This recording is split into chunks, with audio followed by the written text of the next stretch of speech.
Andito na naman tayo guys no sa isang panibagong episode na kung saan meron tayong sisilipin na naman na isang panibagong OLA na bagong sulpot sa Google Play Store. And napansin ko nga guys no doon sa kanyang application na registered siya sa SEC at registered din siya guys no sa NPC or National Privacy Commission. And upon checking guys no sa website ni SEC, andun talaga siya guys, naka-register. So, sabi ko, bagong-bago pa itong loan app na to pero registered na agad sa SEC. So, baka hindi talaga siya bago or baka nag-change lang talaga siya ng kanyang pangalan. So guys, no, sisilipin natin itong panibagong loan applications na to kung okay ba siyang utangan. Kaya naman kung interesado ka, keep on watching.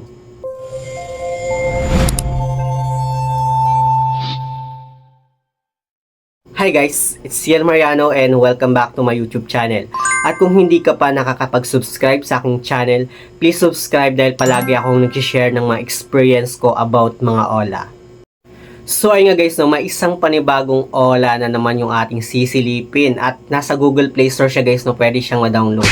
Pero bago yun siya guys i-download, panoorin nyo muna itong video natin dahil para aware kayo guys no, kung okay ba siyang utangan. So hindi na natin guys no, patatagalin ito. Itong panibagong loan app guys no, na bagong salta sa Google Play Store. Ang kanyang pangalan guys no, ay si Coco Peso. Coco Peso. Nakakaloka guys no, kung ano-ano ang naiisip na pangalan ng mga online lending company sa kanilang mga applications. Mostly may Masaya Cash, o baka mamaya magiging iba na itong si Coco Peso ha, baka magiging si Coco Peso Pro Max na siya. But anyway guys no, since bago nga siya sa Google Play Store, sisilipin natin siya guys no, kung okay ba siyang utangan, kung legit ba itong panibagong loan app na to. Since registered nga daw siya sa SEC at sa National Privacy Commission. So dito nga guys, ang pangalan ng company nitong si Coco Peso Online Credit Loan ay ito ngang si Moonfi Trading Corporation. And out of my curiosity guys, no, din-download ko nga siya para masilip ko kung legit ba siyang utangan. So pagka-open ko guys ng kanyang applications, dito guys merong agreement na kailangan nating intindihin bago tayo mag-proceed.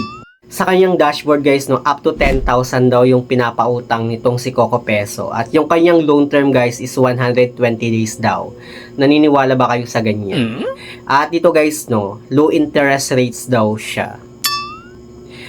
Sa baba niya guys, no, register daw siya ng SEC or Securities and Exchange Commissions at saka guys, no, yung National Privacy Commission or yung NPC. So upon checking guys sa kanyang website, andun nga si Coco Peso. So nakakagulat lang guys, no, or nakakapagtaka lang guys, no, na bagong-bago lang siya sa Google Play Store pero andun na agad siya at registered na agad siya sa SEC.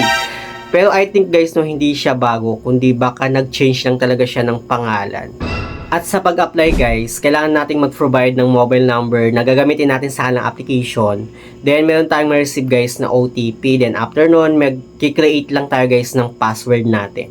So after nun, ito guys, magpo-provide naman tayo ng ating valid ID, which is yung mga kailangan ng valid ID guys, no, or mga hinihingi nilang valid ID is UMID, passport, TIN ID, driver's license, SSS ID, postal ID, voters ID, PRC ID, GS, ISID, OWA ID. So yun guys yung mga valid ID na pwede nating gamitin sa kanilang application. Pipilapan din natin guys na yung ating birthday, gender, last name, first name, middle name. Then after nun guys, mapupunta naman tayo sa kanilang personal information.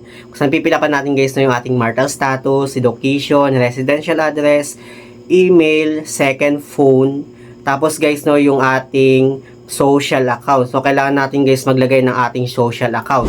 Sa social account guys no, kailangan natin mag-provide ng ating isang social account like Facebook or yung ating Viber.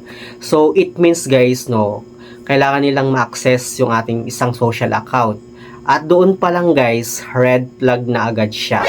Fast forward guys, dito naman sa kanyang work information, kailangan nating pilapan yung ating company name, pay period, salary, company phone, company address. So yan guys yung mapipilapan natin.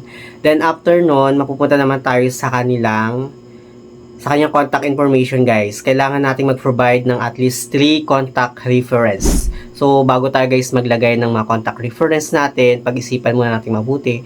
Baka kasi mamaya, pag once na alam mo na hindi tayo makontakt ng mga agent or kung na-overdue lang tayo ng 1 day sa mga ganitong klase ng loan app, syempre guys, yung kokontakan nila guys, no, yung mga nakalagay sa contact reference natin.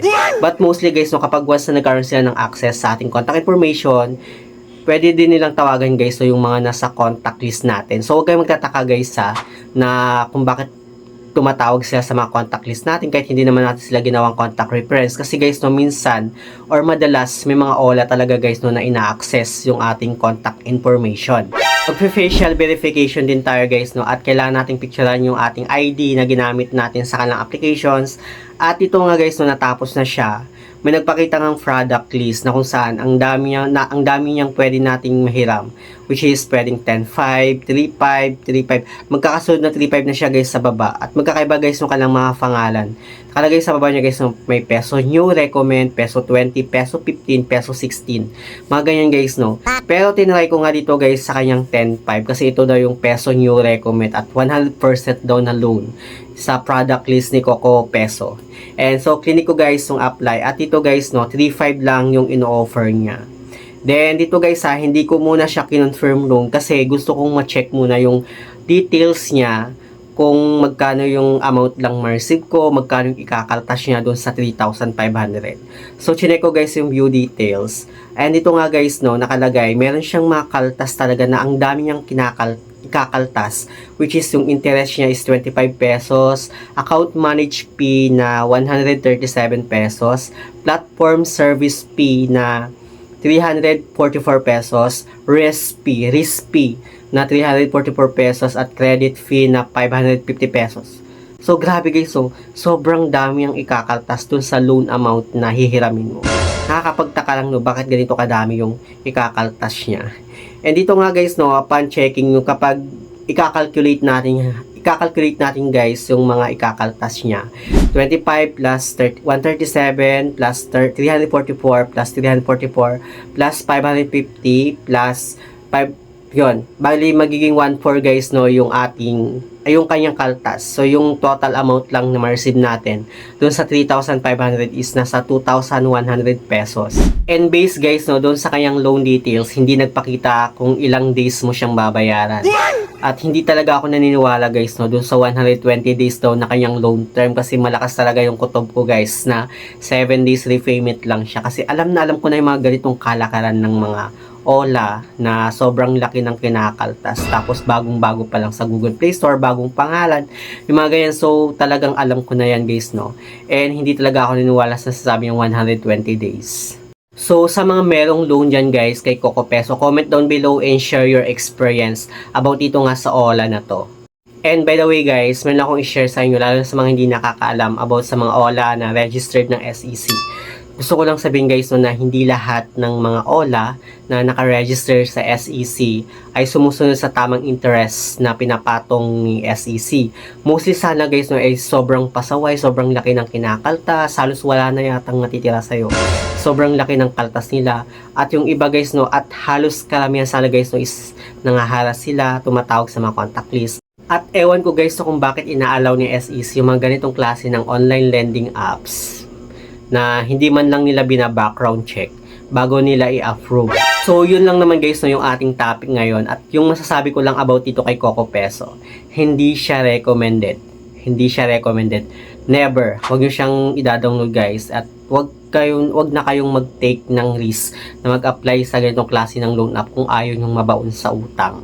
At ayoko na talaga guys sa mga ganitong klase ng loan app kasi hindi talaga siya guys makakatulong sa atin. So, yun lang naman guys yung ating topic ngayon. Sana meron kayong natutunan about ito sa sinilip natin na bagong OLA.